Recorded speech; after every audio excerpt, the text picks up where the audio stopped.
Davao. Meron din po akong anak na who just recently passed the bar last 2024. Siya po yun, halos kapangalan ko po yun. Ako si Christopher Lawrence, siya naman Christian Lawrence.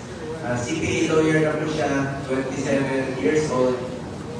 Kung ako po'y bisyo ko magserbisyo, sabi ni Ma'am kanina, itong batang ito, bisyo ay mag-aral. Kwento ko lang sa inyo, nag-aaral pa siya noon sa accountancy. Pag may bisita ako sa dorm niya o sa condo, sa Manila, pag bisita ko doon, nagbabasa ng libro. Wala, kahit linggo, kahit itong paboritong araw ko na linggo, nagpapasaya, tinadaanan ko, tapos sabi ko, anak, kain muna tayo. Sa baba, kahit dyan lang sa baba. Ang sagot sa akin, yun niya, Dad, next week na lang tayo kumain dahil mag-aaral pa ako. Puro aral, walang ibang ginawa. Ako naman po, kaming mga magulang, sinusuportahan po namin ang aming mga anak. So wala tayo, kaya kami narito, nagtatrabaho, nagpapakamatay magtrabaho para maibigay po sa inyo, sa mga kabataan ng magandang kinabukasan. Kaya huwag niyo pong kalimutan ngayong araw na ito at kung pumasa na kayo, balikan niyo po inyong mga magulang. Salamat kayo sa kanila sa sakripisyo at suporta na ibinigay po sa inyo. Palakpakan naman po natin lahat ng magulang natin. And of course, huwag mong kalimutan magdasal. Hindi tayo pababayaan ng Panginoon. Sa mga kapatid kong Muslim, sa Labalayong, hindi tayo pababayaan ni Allah. Andiyan parati ang Panginoon. Huwag po kayo mawala ng pag-asa sa buhay natin. Habang buhay tayo, may pag-asa. At proud lang po ako dahil yung anak ko, aside from being a lawyer na po ngayon, ay CPA po siya. So noong 2019, siya yung number 1 sa batch nila sa accountancy sa Lasal. Ano po siya, top 3 po siya sa board ng CPA. At siya yung summa cum laude ng class 2019 ng accountancy. Naging bonus po dahil dumiretso kagad siya sa pagiging law student. Kaya after 5 years, nag-bar naman po siya. Ganito rin po yung last year, pinuntahan ko rin siya, ayaw magpa-disturbo. Sabi niya, tapusin, Dad, huwag mo na muna akong disturbohin. Kumain ko muna itong review ko. Mamaya na tayo kumain. Sabi ko, sige, balik na lang ako after ilang buwan dito. Hirap ako humingi ng appointment sa kanya. Kaya lang, naiintindihan ko naman po. Ang hirap talagang mag-aral, mag-review. At nakita ko naman po yung resulta last year po. He graduated in June of last year. He took the bar September din po. At nalaman namin kung basta siya at naging lawyer. Siya po yung class valedictorian rin po ng School of Law sa Ateneo sa Manila noong 2024. So, usually, pareho niya number 1 sa doon sa both classes. Ngayon, si P. Lawyer na masaya po ako. Sinusuportahan ko naman po kung anong gusto niya sa buhay. Kung anong landas na patutunguhan. At salamat sa Panginoon. Meron po akong CPA lawyer. Yung isang anak ko naman, naging manya cum laude sa Medtech last year. Nagkakapasa, this year lang pala. Isang araw lang noong August 20, nalaman namin yung resulta. So, registered Medtech na po siya ngayon. Isang anak ko naman po na babae. Anyway, good day to everyone. Today, we gather not just to send off you to the bar exams, but to celebrate the years of sacrifice, sleepless nights, and countless moments of doubt that brought you here. I know how difficult the journey has been for you to reach this point. The late nights, endless readings, and the countless cups of coffee, these were the real battles even before the exam itself. The law is not just about books or jurisprudence. Law is about people. It's about giving voice to the voiceless, power to the powerless, and justice to the oppressed. Mao nga pirmi na akong panimang no, dapat andunay malasakit, gugma o tinuray na serbisyo para sa katawan. Without compassion, intelligence is empty. Without service, talent is meaningless. labaw pa sa balaod o regulasyon ang pagkatao o kaluoy na tinuod na basihan sa pagserbisyo. Pirmi na ako na ginapainumdom sa inyo na ialang ko rin andam ng serbisyo sa inyo tanan sa abot sa akong makaya. Para na ako ang pagserbisyo lang yun sa tao, serbisyo na sa Ginoo. The challenge ahead of you is not only a test of the mind but also of the heart. I will not say it will be easy, but it is never impossible. You are never alone in this journey. You have your families, friends, professors, and even your fellow examinees standing by your side. Most of all, you have God guiding you every step of the way. Remember this, you will be the defenders of justice in our nation. Justice may sometimes appear slow, sometimes unequal, but you will hold the power to make it fairer and faster. In every case you will handle, always ask yourself, will this help others? If your answer is yes, then you are on the right path. At malay niyo po, pagdating ng panahon, kayo rin po maging senador ng bayan ito. Nothing is impossible. Ako, sino bang mag-akala na isang probinsyano tulad ko na maging senador? Kinsa ba yung totoo na isa ko kang probinsyano na nahimong senador? Kung isa na pirmi akong gitimanan, alam niyo noon, si former President Duterte, former Mayor Duterte, hindi po siya nakikialam sa aming pamumulitika o sa trabaho namin. Nung naging senador po ako, isa lang ang sinabi niya sa akin, just do what is right at hindi ka magkakamali. Unahin mo ang interes ng bayan, unahin mo ang interes ng bawat Pilipino. At yan po ang parati kong ginagawa ngayon, interes ng bawat Pilipino, lalong-lalo na po yung mga mahihirap nating kababayan. As your senator, gusto ko na po i-share sa inyo. Kasi itong pagiging abogado, karamihan talaga sa mga abogado na pupunta sa pagiging legislators. At kayo yung hasa-hasa dyan, di ba, na makipaglaban. Kami naman po ay ako naniniwala po ko na siyempre sa ating buhay na to, lahat tayo pantay naman po at merong equal opportunity. Sino bang makakala maging senador po ko? Di ba tingnan nyo sa lahat ng mga senador ka? First day of my office sa Senado noong 2019. Pagtingin ko sa hall namin, sa plenary hall. Pagtingin ko sa harapan ko, puro sikat na pamilya. Pagtingin ko noon, Recto. Pagtingin ko sa tabi, dito sa tabi ko, Binay, Angara, Marcos. Lahat yan, anak ng politiko. Lahat sila kilalang pamilya. Ako, sino ba naman ako ay isang probinsyano na maging senador? Pero hindi po ako naiingit sa kanila. Sabi ko, hindi ko sasayangin yung pagkakataon na binigay ng Panginoon sa akin. Magsiservisyo po ako sa inyo. Ngayon, sabi ko, paglabas ko dyan sa Senado, lahat ng kalye, puro sikat na pamilya. Paglabas namin dyan, di ba, Rojas Boulevard. Anak ng dating, former president, pinangalan. Punta ka sa Makapagal, anak siya ng dating presidente ko. Ako wala po akong sariling kalye. Pero lahat ng kalye na yan, meron pong apelido ko.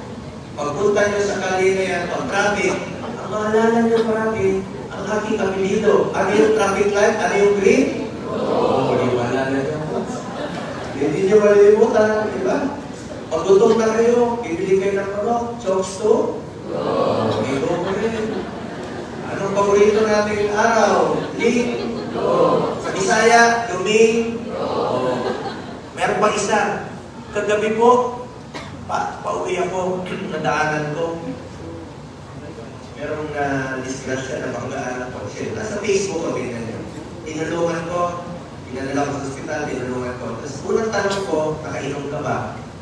Sabi ko, ingat po kayo parati. Lalo na sa mga drivers, ingat po kayo parati. Health is wealth. Pangalagaan po natin ang ating kalusugan. Tinanong ko, nakainom ka, sabi niya hindi. Kaya marami kong pinapaalala sa inyo, sa mga anong tawag sa mahilig sa inuman sa Tagalog? Laseng? Sa mga laseng ko, huwag kayong magmaneho. Pag nakainom, delikado yan. Pag may nangyari sa inyo, ako na naman maalala niyo, pag kayo ay na, hindi ko malilimutan ng aking pangalan.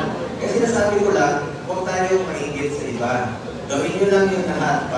Napatawa ko lang kayo kasi alam ko, seryoso ang haharapin ninyo sa mga susunod na araw. Anyway, as your senator, isisingin ko na lang po.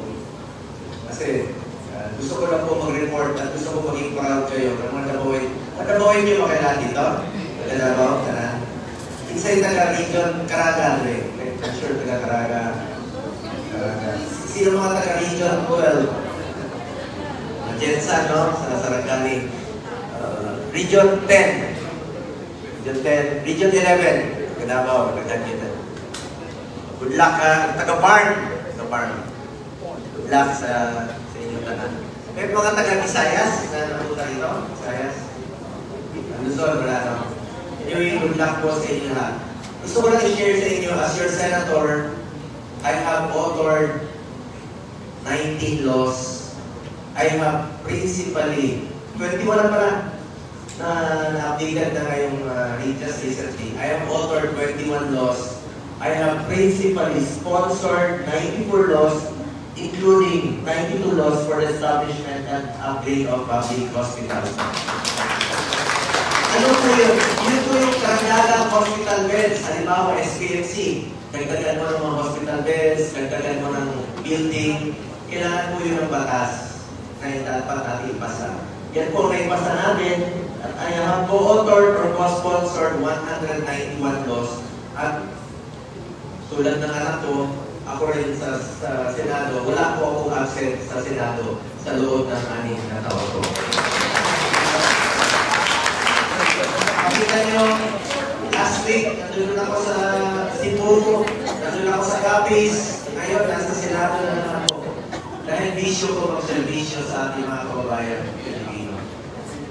Bilang chairman ng Committee on Health sa Senado, 3 po ang aking naging prioridad para sa aking centers, super health centers at regional specialty centers. Meron naman tayong 167 na malasakit centers sa buong Pilipinas. It's a one-stop shop po.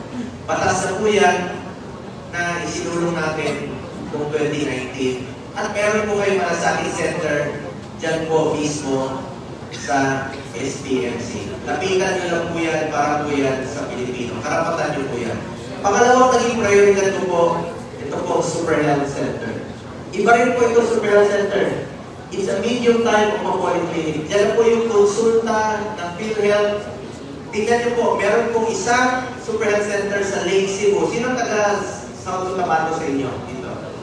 South Cotabato. Lake Cebu, di ba? Na mga indigenous people. Layo kayo. Bukid na. 2 hours ang biyahe sa hospital. Ngayon may Super Health Center na sila. Ilipat ko yan, mga indigenous people.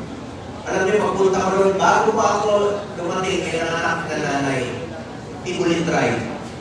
Sabi ng kapitan, yung kapitan ng mayor, sabi niya, Sir, amo ning pangalan sa imo ning bata. Kay bago ka ni amo, ipanganak ka ning bata. Pagtingin ko sa bata, babae, sabi ko, paano mo pangalanan sa akin, lalaki ako? Sabi niya, Sir, pangalanan namin dito ng Bongga. Totoo yan. True to life story po yan. Sinasabi ko po yan dahil ito pong aking pagsiservisyo ay true to life story. Nangyayari sa totoong buhay. Hindi ako politiko na mga ako. Ginagawa ko lang po ang aking trabaho para sa Pilipino. Sir, okay. Barister ka rin? Nagkaroon. Sorry. Saan yung mga abogado dito sa harapan? Sino po mga lawyers? One. Dito sa harapan. Kasi sabi yung kita nasa harapan. Kaya sabi ko lang, sir, kung kala ko mag-take ka rin, sorry, lawyer na pala. Ikaw, pwede kang maging senador ng bayan. Totoo yan.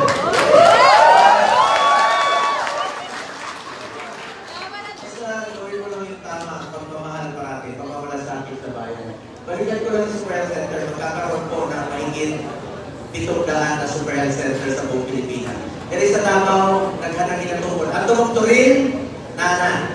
At tumuglos amigos sa renovation site, Nana. Sa medicine kayo, sino sa medicine, medical field dito? Kayo po, no? Kaya kabisado. Doktor po. Nasa DOH, kaya kabisado na yan. Isang paraan po yan na inapit natin ang servisyo medical sa ating mga kababayan. Tanawa na, yan po ang Super Health Center. Third, Specialty Center. Iba rin po ang Specialty Center. Batas na po yan na ako po ang principal sponsor. Iba yung Heart Center nasa Quezon City. Diba ang Kidney Center nasa Quezon City? Ang layo. Cancer Center nasa Quezon City. Pag nagkasakit tayo, ang hirap magkasakit, ang mahal ng pamasahe, wala tayong kamag-anak sa Manila. Ngayon po, isinabatas natin, maglalagay po ng mga specialty centers sa mga selected UAE hospitals, including SPMC. Tingnan niyo po sa SPMC. Meron tayong isinulong dyan na meron silang CT angiogram. CT scan ka, diretso na yung angiogram mo. Diyan ka na magpa-opera. Kaya na magpa-bypass dyan ngayon sa SPMC. Hindi na kailangan pumunta ng Manila. Sa Buanga, lalagyan na rin po. Cagayan de Oro, meron na rin po mga specialty center. At mahigit 100 na po na specialty center ang tayo so far. Isinabatas lang po natin. Nakakuha po ako ng 24-0 na boto sa Senado. Salamat po sa mga kasamahan ko sa Senado, sa batas na yan. At ako naman po, patuloy ko ipaglalaban ang kalusugan ng bawat Pilipino. Kaya nga po galit ako sa PhilHealth last year sa pagdinig ng health emergency allowances. I discovered na sobra-sobra ang pondo ng PhilHealth habang naghihingalo ang mga pasyente. Walang pambayad sa ospital, takot mag-hospital. Meron dyan sa Cavite, hindi na hospital, namatay sa sidewalk. May mag-ina sa Cebu, nanganak sa sidewalk, namatay yung mag-ina dahil takot sa pagpa-hospital. Kaya yung PhilHealth, tinututukan ko po. Last Wednesday, nag-hearing kami, humingi ako ng update sa kanila dahil marami silang mga pulisya na masyado ng old at dapat na pong i-amend. Halimbawa, ito. Gusto ko lang i-share sa inyo.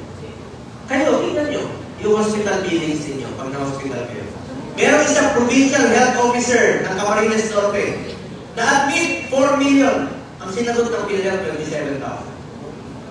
Tapos, na-admit ulit 6 million. Ang sinagot ng PhilHealth, 29,000. Less than 1%. Tapos, ma-discover natin, sobra yung bondo nila. Bakit hindi nila ginamit?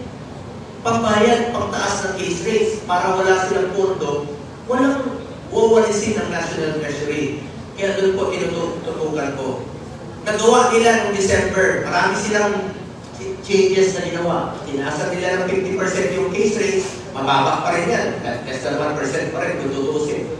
Ngayon, sinama na nila ang top 10 mortality diseases, check up sa ngipin, kasama na, check up sa mata, at ito pa. Ito yung pulisya na ako yung nakadiscover. Meron silang single period of confinement policy noon. Pag na-admit ka within 90 days, bawal i-cover ulit. Within 90 days, kalukuhan naman yun. Diba? Na pigilan ba natin magkasakit ulit. Another, ito 45 days policy. Pag dating ng 46 days, bawal na. Kasi nagtitipid sila noon. PhilHealth, huwag kayong magtipid. Dahil ang PhilHealth po ay para sa health. Hindi negosyo yan na mag-ipon kayo ng pera. I-gastos nyo sa mga pasyente, insurance yan na dapat meron tayong masasandalan. At patuloy ko kung tututukan ang PhilHealth para sa mga kababayan natin na Pilipino. Kasama na dito yung health emergency allowances nila. Last year, nabayaran na yung 27 billion sa ating pangungulit pagpupursige. Salamat sa DOH at DBM. This year, may appeals pa na patuloy natin tinututukan. Asahan niyo po, mga kababayan ko, nandito lamang po ako na magsiservisyo sa inyo.